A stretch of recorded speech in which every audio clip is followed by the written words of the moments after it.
어느 날 어떤 부모님이 자기 자녀를 향해서 야, 내가 드디어 철이 들었구나. 너 이제서 철이 들었구나. 만약에 이렇게 말을 했다면 이것은 칭찬일까요? 칭찬이 아닐까요? 물론 칭찬이 들어갈 것입니다. 네가 철이 들었다고 했으니까. 그러나 꼭 칭찬만은 아닙니다. 왜냐하면 늦게 철이 들었다. 왜 이제서야 철이 들었느냐? 뭐 그런 의미도 들어가기 때문에 그런 것입니다. 반면에 이렇게 말하면 어떨까요? 야, 내가 벌써 이렇게 철이 들다니. 그럼 이건 온전한 칭찬이 되는 것입니다. 자, 사람이 철이 든다 이런 말을 하는데 철이 든다는 말이 뭘까요? 철이 든다. 한마디로 이렇게 정의해 볼 수도 있을 것 같습니다. 은혜를 은혜로 깨닫게 시작하는 것. 은혜를 은혜로 깨닫기 시작하는 것이 바로 철든 것이다. 뭐 예를 들어서요. 자녀가 부모의 은혜를 깨닫게 될 때 철들었다 그런 표현을 쓰죠. 시집간 딸이 자녀를 낳아 길러보면서 제가 이렇게 자녀를 낳아서 길러보니 부모님의 은혜를 조금은 이제 알겠네요. 이러면 그때 아유 철들었구나 이제 이런 표현을 쓰죠. 반면에 끝까지 철이 들지 않고 죽는 사람도 생각보다 많습니다. 그러면 그 사람은 너무나도 불쌍한 인생이 되겠죠. 성경에는 뭐라고 하는지 아십니까? 그런 사람을 가리켜서 자, 한번 읽어볼까요? 시편 49편 20절 앞에 보시고 같이 읽습니다. 존귀하나 깨닫지 못하는 사람은 멸망하는 짐승 같도다. 아멘. 그러니까 철 안 든 사람, 깨닫지 못하는 사람, 이런 사람들은 뭐 짐승하고 크게 다를 바가 없다. 그런 말씀입니다. 여러분, 제가 이렇게 서두에 철든 사람에 대해서 이렇게 강조하여 말씀드리는 이유가 있습니다. 영적으로도 철듦이 필요하기 때문에, 영적으로도 철드는 과정이 있어야 되기 때문에. 자, 그런 부분 속에서 나는 영적으로 지금 철이 들어있는가를 한번 생각해 볼 필요가 있습니다.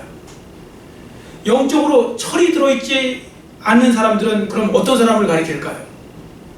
그것은 하나님의 자녀로 살면서 하나님이 베풀어 주신 은혜를 은혜로 알지 못하고 살아갈 때, 즉 깨닫지 못할 때 바로 그런 사람을 가리켜서 철이 아직도 안 들었다, 영적으로 철이 안 들었다, 그렇게 말하는 것입니다. 그래서 부모님들도 왜 그런 말 할 때 있죠. 얘는 죽어라고 키워놨더니 지 혼자 컸는 줄 안다고. 이런 말을 해보시기도 하셨을 거고 들어보시기도 하셨을 것입니다. 철이 들지 않는 자녀들의 특징이 바로 거기에 있습니다. 혼자 컸는 줄 안다고요. 혼자. 여러분, 마찬가지입니다. 성도들 중에서도요, 철이 안 든 사람들은요, 다 자기가 잘 되고 다 자기가 잘해서 다 자기 혼자 훌륭해서 이 자리까지 있는 줄 알고 그렇게 생각한다는 거죠. 철이 안 들어서 그런 것입니다. 하나님께서는 부모들과 같이 저놈은 혼자 컸는 줄 아네 이렇게 말씀은 안 하시겠지만, 그러나 성도들 편에서 보면 아직도 영적으로 철이 안 든 것입니다. 그러니까 누군가 말한 것처럼요, 은혜 중에 최고의 은혜가 있대요. 은혜 중에 최고의 은혜가 무엇인가 하면 바로 깨닫는 은혜라는 것입니다. 깨닫는 은혜. 최고의 은혜는 깨닫는 은혜입니다. 저는 이 말씀에 전적으로 동의합니다. 왜냐하면 저 역시 은혜만 많이 받는다고 좋은 것이 아님을 알았기 때문에 그렇습니다. 예를 들어 어떤 사람은요, 깨닫는 은혜가 없고 은혜만 많이 받잖아요. 그럼 점점 더 교만해지고 기고만장해지고요, 아나무인이 되고 뭐 이렇게 됩니다. 반면에 깨닫는 은혜가 없으니까 감사도 안 해요. 이런 사람들은 감사할 일도 없습니다. 여러분, 감사, 여러분 제가 감사합시다 해서 여러분들 감사합니까? 이 감사에 대해서 사실 설교를 해도 큰 의미가 없어요. 왜냐하면 감사는 내가 은혜를 깨달았을 때 자동으로 나오는, 본능적으로 나오는 그 고마운 마음이거든요. 이게 감사 아닙니까? 근데 그런 깨달음이 없는 사람한테 감사하십시오 해봤자 감사할 일도 없고요, 감사 소리 안 해도 깨닫는 사람은 저절로 감사하게 되어 있는 것입니다. 자, 그래서요, 은혜를 못 깨달으니 감사할 일이 없는 것이죠. 그저 무슨 일이 잘 되면 자기가 잘나서 그랬다고 교만하기 쉽고, 또 어떤 일이 안 되면 원망과 불평하기 바쁜 거죠. 그래서 성도들이 정말로 하나님께 날마다 간구해야 될 기도 제목이 하나 있다면 바로 이것입니다. 저를 따라 크게 해주세요. 하나님, 은혜만 주지 마시고 주신 은혜를 깨닫는 은혜도 주옵소서. 아멘. 우리 자꾸 은혜만 달라고 뭔가 이렇게 막 물질적인 거 뭐 이런 것을 자꾸 달라고 하는데 그것만 하지 마시고 하나님이 주신 은혜를 은혜로 깨달을 수 있는 은혜를 달라고 기도하시는 것도 중요한 것입니다. 여러분 모두에게 이 시간 이러한 은혜가 함께 하시기를 축원합니다. 아멘. 자, 오늘 본문 말씀을 보세요. 참 유명한 말씀이죠. 저는 본문 말씀을 가지고 설교하는 걸 참 좋아합니다. 그리고 여러 번 설교한 적도 있습니다. 뭐 언뜻 기억나는 거 가시가 나를 찌를 때라는 제목으로도 한번 설교한 적이 있고 바울이 받은 세 가지 은혜라는 제목으로도 설교를 한 적이 있습니다. 하여튼 이 본문을 갖고 설교하는 것을 저는 좋아합니다. 그만큼 이 본문은 많은 사람들에게 위로와 힘과 격려를 주는 말씀이기도 하고 정말 귀한 은혜의 말씀이기도 한 것입니다. 자, 오늘은 특별히 다른 방향에서 말씀을 보는데 어떤 방향이냐면 사도 바울이 깨달은 은혜 중에 가장 큰 깨달음이 바로 하나님의 은혜를 은혜로 깨닫는 그 은혜라는 것. 자, 그 부분을 갖다가 지금 거기에 초점을 맞춰서 말씀을 드리려고 합니다. 여러분 바울의 입장에서 한번 보세요. 그가 얼마나 주님과 복음을 위해서 수고했습니까? 그는 정말로 주님밖에 모르고 살았던 사람입니다. 그는 자기의 개인적인 욕심이나 유익을 위해서 따로 시간을 사용한 적이 없는 사람입니다. 사도 바울은요, 사도로 부름받은 다음에 휴가 갔다는 이야기도 없을 정도로 그는 아무것도 다른 걸 개인적인 일을 하지 않고요, 복음 전하는 일만 했습니다. 귀하지 않습니까? 더군다나 다른 나라까지도 가서 복음을 전해야 됐죠. 여러분 그러려면 여러분들도 장거리 여행을 해보셨지만 제일 필요한 게 뭡니까? 건강이잖아요. 육신이 건강해야지 뭐 걷든지 배를 타든지 뭐 어떻게 할 거 아닙니까? 자, 그럼 한번 생각해 보세요. 어디 놀러 다닌 것도 아닙니다. 자기 일상의 쾌락을 위해서 시간을 사용한 것도 아닙니다. 그렇다면 적어도 하나님은 하나님의 일을 하는 사도 바울의 건강 정도는 좀 지켜주셔야 되는 거 아닙니까? 그리고 하나님 저 다른 거 안 바랍니다. 건강만 하게 해주세요. 주의 복음의 일을 더 역동적으로 활발히 하기 위해서 건강 필요합니다. 건강 주세요. 그러면 하나님이 좀 건강케 해주셔야 되는 거 아닙니까? 그렇게 요구한다고 해서 누가 무리한 요구가 있다고 말합니까? 그렇지 않죠.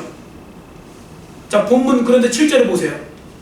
바울의 몸에는 육체의 가시 곧 사탄의 사자가 있었다고 기록하고 있습니다.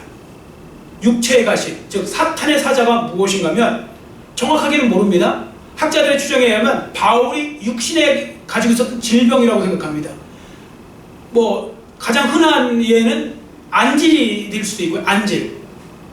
사도 바울이 그 다메섹 도상에서 예수님을 만났을 때 그때 강렬한 빛에 의해서 시력이 상실되었다가 회복되었을 때 아무래도 그 시력이 많이 훼손되었을 거라고 보는 거죠. 그리고 또 한 가지는 뭐냐면 간질병이요.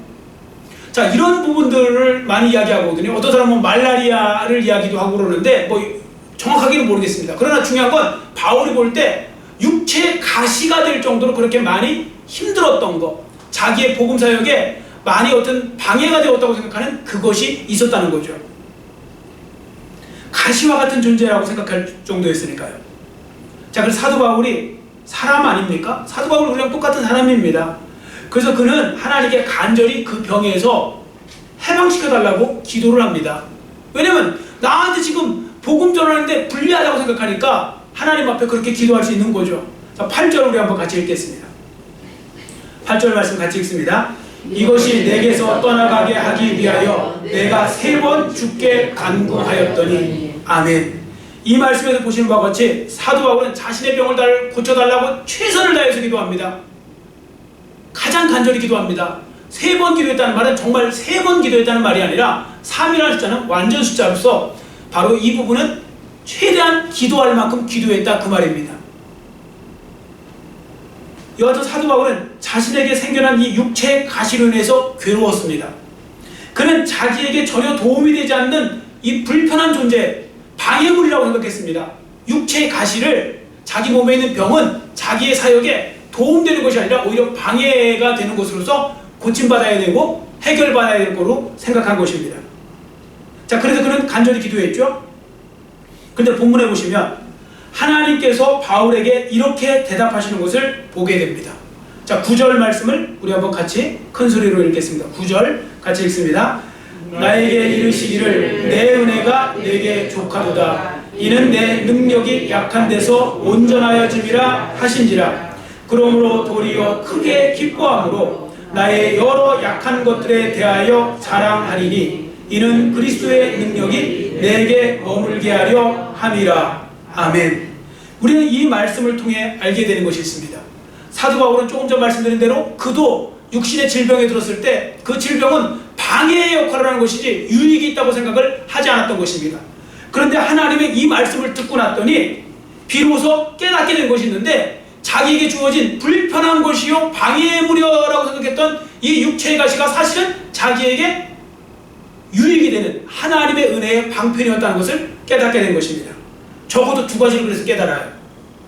첫 번째는 뭐냐면 겸손하게 하기 위해서 이 육체의 가시를 허락했다는 겁니다. 겸손하게 하기 위해서. 자, 7절 말씀 같이 읽을까요? 7절 같이 읽겠습니다. 여러 계시를 받은 것이 지극히 크므로 너무 자만하지 않게 하시려고 내 육체에 가시 곧 사탄의 사자를 주셨으니 이는 나를 쳐서 너무 자만하지 않게 하려 하심이라. 아멘. 여러분도 아시다시피 사도 바울은 그동안 얼마나 많은 은혜를 받았습니까? 얼마나 많은 신령한 체험을 했습니까? 기적들이 일어나고요, 놀라운 사역의 열매들이 있었습니다. 그는 한편에서 보면 크게 교만해질 수밖에 없는 그런 위험한 상황에 있었던 것입니다. 왜냐하면 사람은요, 모든 일이 다 잘 되고 순탄해지면 그것에 비례해서 교만해지는 경향이 있기 때문에 그렇습니다. 여러분, 우리 주변에도 보십시오. 순탄하게 뭐 승승장구하는 사람들이요, 이야기하고 뭐 어떤 분, 그래도 그분은 겸손하시던데요? 나중에 실질적으로 보면요, 그렇지 않다는 것을 알게 됩니다. 사람은요, 모든 일이 다 잘 되고 어려움이 없고 그냥 술술술 잘 풀리면 그거에 비례해서 같이 교만해져요. 물론 능숙한 사람은 겸손한 척은 하는데 나중에 보면 겸손이 아니라는 것을 어느 날 그게 다 드러나게 되어 있습니다. 그래서 사도 바울을 사랑하시고 너무 귀히 쓰기 원하시는 하나님께서 사도 바울에게 육체의 가시를 허락하셔서요, 너무 자만하지 않게 만드셨다는 것입니다. 다시 말씀드려서 하나님께서 바울로 하여금 끝까지 겸손할 수 있도록 하기 위해서 바울에게 일부러 그 육체의 가시를 허락하셨다, 그 말씀입니다. 그래서 겸손하게 하기 위해서요. 겸손하게 하기 위해서. 왜냐하면 교만한 사람은 망해도 겸손한 사람은 절대 망하지 않기 때문에 그런 것입니다. 실제로 우리 주변을 보면요, 겸손하던 사람이 교만해진 후에 망하는 모습을 우리는 참 많이 보게 됩니다. 그러나 그 어려움이 있을 때, 또 어떤 이런 육체의 가시를 통해서 오히려 자신이 겸손해진 사람은 오히려 나중에 끝까지 하나님 앞에 이렇게 귀하게 쓰임받는 것을 보게 됩니다. 자, 두 번째, 더욱 강하게 주님께 의지하게 하기 위해서 육체의 가시를 허락하셨다는 것입니다. 더욱 강하게 주님만 의지하게 하기 위해서요. 자, 9절 말씀도 우리 한번 같이 읽을까요? 9절 같이 읽겠습니다. 나에게 이르시기를 내 은혜가 내게 족하도다. 이는 내 능력이 약한 데서 온전하여 줌이라 하신지라. 그러므로 도리어 크게 기뻐함으로 나의 여러 약한 것들에 대하여 자랑하리니 이는 그리스도의 능력이 내게 머물게 하려 함이라. 아멘. 이 말씀에 보시면 이는 내 능력이 약한 데서 온전하여 짐이라, 이렇게 말씀하고 있는데 무슨 말씀인가 하면 바울이 자신이 약할수록 더욱더 주님의 능력을 힘입게 되었다, 의지하게 되었다, 바로 그 말씀입니다. 그만큼 주님의 능력이 더 크게 바라게 된 것이죠. 여러분, 우리는 이 말씀을 우리의 삶에서도 많이 경험하지 않습니까? 저는 어쨌든 이 말씀을 묵상하면서 두 가지 생각이 든 것이 있었는데요. 한 가지는 뭐냐면, 참 바울이 육신이 연약하다고 그러잖아요. 육신이 연약했을 때 이 육체에 질병이 있었다고요. 그게 안질이든 간질이든 뭐 이런 병이 있었는데요. 자, 그런 부분들 속에서 보면 바울이 지금 시대에는 어느 교회 목회자로 못 갖겠다. 지금 목회자 청빙 광고를 하는데요. 바울은 이력서를 내면 바로 그냥 처음부터 떨어졌을 것입니다. 왜냐하면 요즘에는 어떻게 한국 교회도 많이 세속화되어 버리고 뭔가 너무 인간적으로 되어 버려 갖고요. 목회자 청빙할 때도 담임 목사뿐 아니라 사무 건강 진단서까지 제출해야 됩니다. 그러니까 쉽게 말하면 건강하지 않으면 무슨 병이 있으면 못 온다, 못 간다, 그 이야기입니다. 그래서 처음부터 그런 사람은 걸러버립니다. 그럼 사도 바울 같은 경우는 어떻게 되었을까요? 이 시대의 그 유명한 사도 바울도 만약에 목회를 이 시대에 했다면 그는 어디 갈 수도 없는 그런 사람이었다는 거죠. 자, 그런 생각이 어쨌든 일단 하나 들었고요. 또 한 가지는 또 무엇인가 하면요, 사람이 이렇게 약할 때 확실히 더 의지하게 되는구나, 이런 부분에서 선하게 생각하고 좀 좋게 생각할 수 있겠구나, 그런 생각을 해보게 된 것이요, 이 코로나 시대에 지금 많은 목회자들, 여러분들도 힘드시지만 목회자들도 참 힘듭니다. 마음이 많이 무겁습니다. 예배도 지금 제대로 드릴 수가 없잖아요. 뭐 지금도 우리가 지금 예배를 제대로 드리는 것이 아니지 않습니까? 수요 예배 못 드려요, 금요기도회 못 드려요, 새벽 예배도 못 드리고 그냥 저희 가족만 셋이 재단불을 끄지 않기 위해서 그냥 똑같은 시간에 지금 그냥 새벽에 5시 반에 나와서 같이 이제 예배 드리고 1시간 정도 예배 드리고 가는 거. 뭐 그렇다고 신방을 할 수 있습니까? 뭘 할 수 있습니까? 지금 아무것도 못 하잖아요. 다른 목사님들도 마찬가지입니다. 그래서 그 속에서 무기력감을 느끼고 뭘 어떻게 해야 될지 모르겠고 막 우리의 약함을 막 호소하게 됩니다. 그런데요, 감사한 것은 그렇기 때문에 더 주님을 의지하게 됩니다. 더 많이 기도하게 되고요, 더 간절히 기도하게 됩니다. 저도 하나님 앞에 지금 기도하는 것밖에 없다는 것을 알기 때문에, 하나님, 제가 부족하고 연약해서 어떻게 할 수 있는 방법이 지금 아무것도 없습니다. 그저 하나님께서 이 시간에 이 현장에서 예배를 드리던, 가정에서 예배를 드리던 그 속에도 주님께서 성령으로 직접 역사하여 주셔서 한 사람 한 사람 만져주옵소서. 하나님께서 그들의 신앙을 지켜주시고 믿음이 떨어지지 않도록 붙들어 주시옵소서. 제가 할 수 있는 거 아무것도 없습니다. 주님이 하여 주옵소서. 더욱더 간절하게 주님을 의지하게 되었습니다. 그러므로 코로나가 준 어떻게 보면 은혜인 것이죠. 오히려 약함을 경험하게 되고요, 그래서 주님을 더욱더 의지하게 되는 것입니다. 사도 바울도 그랬다는 것입니다. 그도 자기의 약함을 통해 더욱더 주님을 의지하게 됩니다. 그리고 약하기 때문에 겸손하게 됩니다. 그리고 주님만 바라보게 되고 주님만 자랑하게 됩니다. 그랬더니 하나님께서 이렇게 말씀하시는 겁니다. 내 은혜가 내게 족하도다. 그리고 사도 바울이 깨달았어요. 뭘 깨달았느냐? 지금 자기가 생각했던 것, 지금까지 자기에게 있던 이 육체의 가시는 자기를 힘들게만 만들고 고난을 통해서 어렵게만 만들고 고통스럽게 만들고 방해물이고 부정적인 걸로 생각했는데, 지금 보니까 그것이 아니라 하나님의 은혜의 방편이요, 육체의 가시가 아니라 축복의 가시였다는 것을 갖다가 그는 깨달았다, 그 말씀입니다. 여러분, 깨달으면요, 육체의 가시가 축복의 가시가 될 수 있는 것입니다.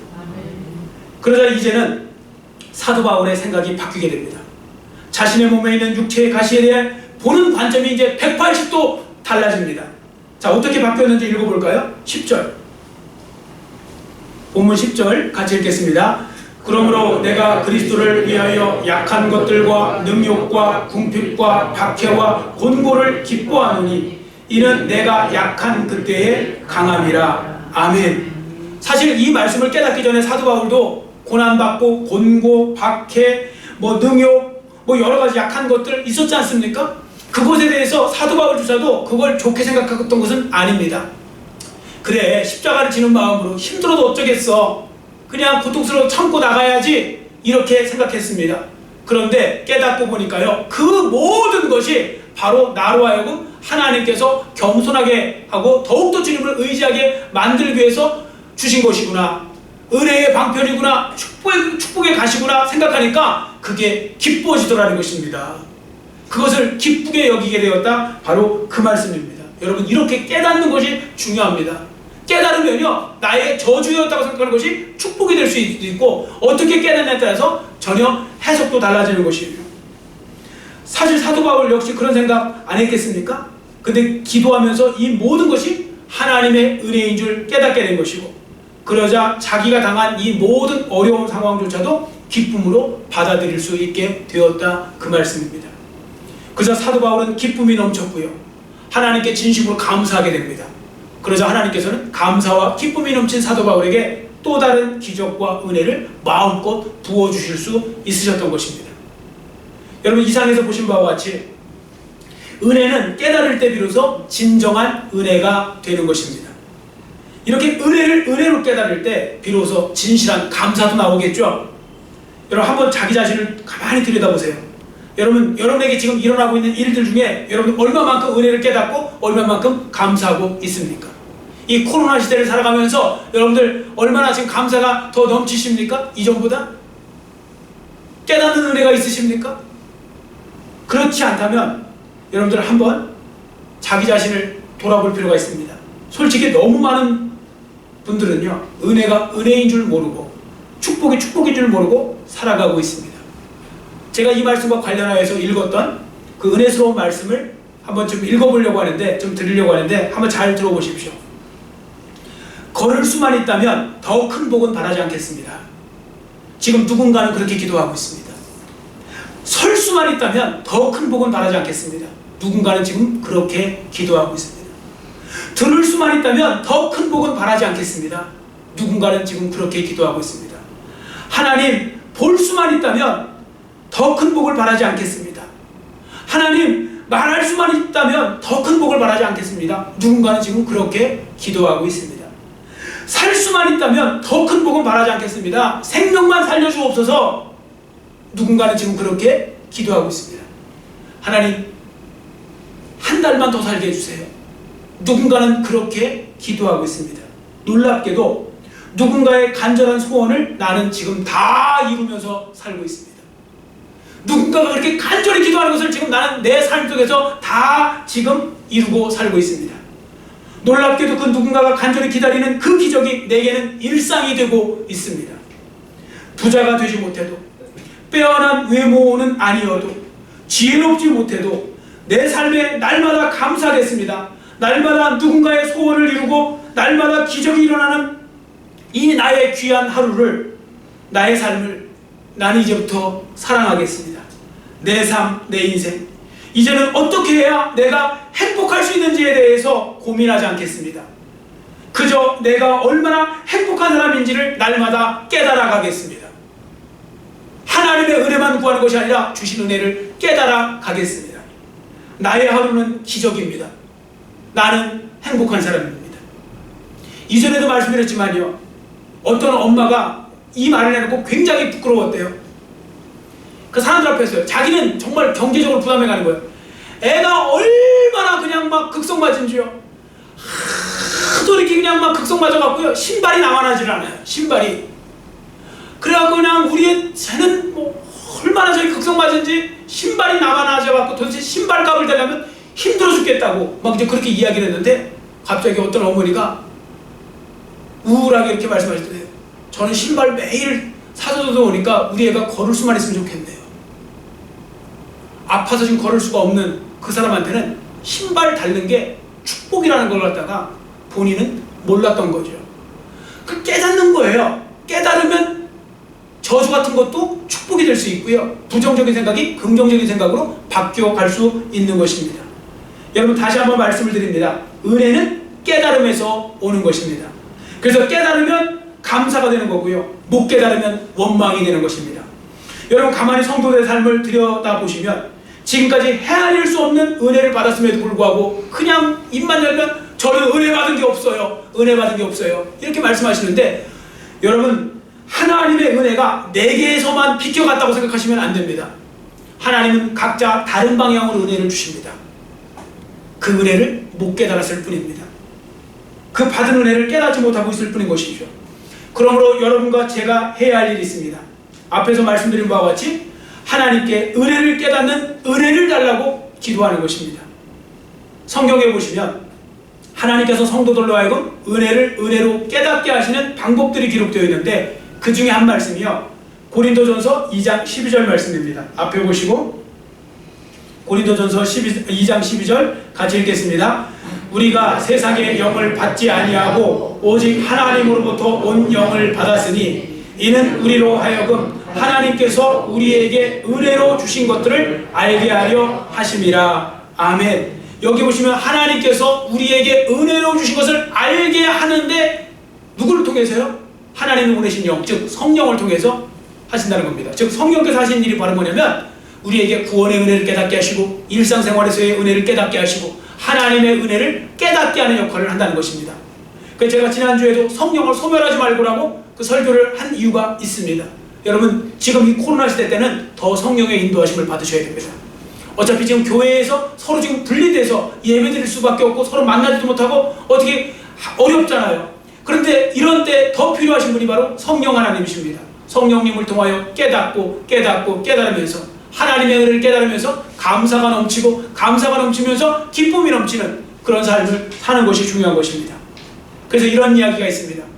어떤 연로하신 집사님 한 분이 동태 5마리를 머리에 이고 목사님 대접한다고 사택으로 가는 길에 하필은 그때 강도를 만납니다.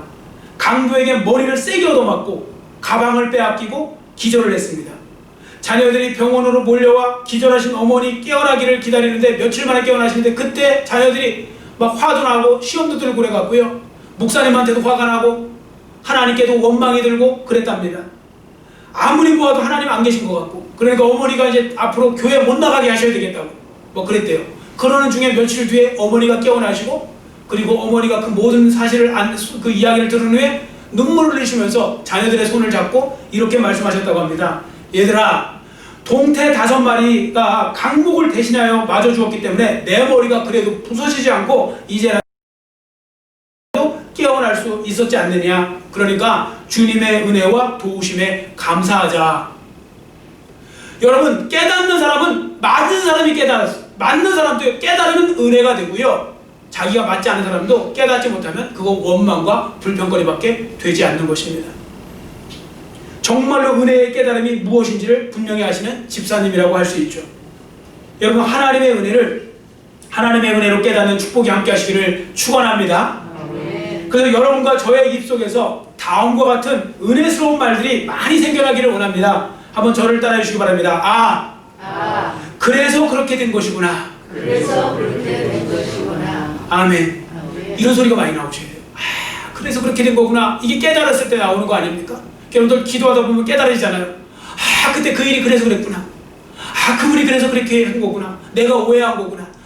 이건 이런 것이었구나. 깨달을 때 감사도 나오고 기쁨도 생기고 그러는 것입니다. 하나님의 섭리를 우리가 잘 헤아릴 수는 없지만 그렇게 하시려 그러신 거구나. 이렇게 깨달아지면 축복된 삶이 되는 것입니다. 그러므로 기억하시기 바랍니다. 최악의 상황에서 최선의 상황으로 하나님이 바꾸실 수도 있습니다. 그것도 축복입니다. 그것도 은혜입니다. 그러나 최악의 상황이 안 바뀌어도 그 속에서 주님의 섭리가 깨달아지기만 한다면 그것도 큰 은혜라고 할 수 있는 것입니다. 아무쪼록 오늘 주신 말씀을 잘 기억하시고 여러분과 저의 삶도 사도 바울과 같이 하나님의 은혜를 제대로 깨닫는 삶이 되셔서 하나님께서도 영광 받으시고 또한 여러분과 저의 삶도 진정으로 기쁨과 감사가 흘러넘치는 그런 삶이 되시기를 축원합니다. 우리가 얼마든지 이 코로나 상황 속에서도 은혜를 발견하려면 발견할 수 있는 것입니다. 개인도 마찬가지고 교회도 마찬가지고 나라도 마찬가지인 것입니다. 얼마든지 우리는 깨달으면 그것이 은혜라는 것을 알게 되고, 그래서 우리가 그 깨닫는 은혜를 통하여 우리의 삶을 축복된 삶으로 그렇게 만들 수 있는 것이죠. 자, 그러므로 여러분들, 우리는 얼마든지 이 코로나 상황을 이길 수 있다는 것을 기억하시고, 여러분 너무 좌절하고 낙심하고 부정적으로만 생각할 것이 아니라 믿음을 가지고 깨닫는 은혜를 통하여 더욱더 이 상황에서 전화위복의 그런 은혜를 누리시기를 축원합니다. 한번 저를 따라해 주시기 바랍니다. 하나님, 이 시간 깨닫는 은혜를 저에게 부어주옵소서. 아멘. 기도하겠습니다. 사랑의 하나님,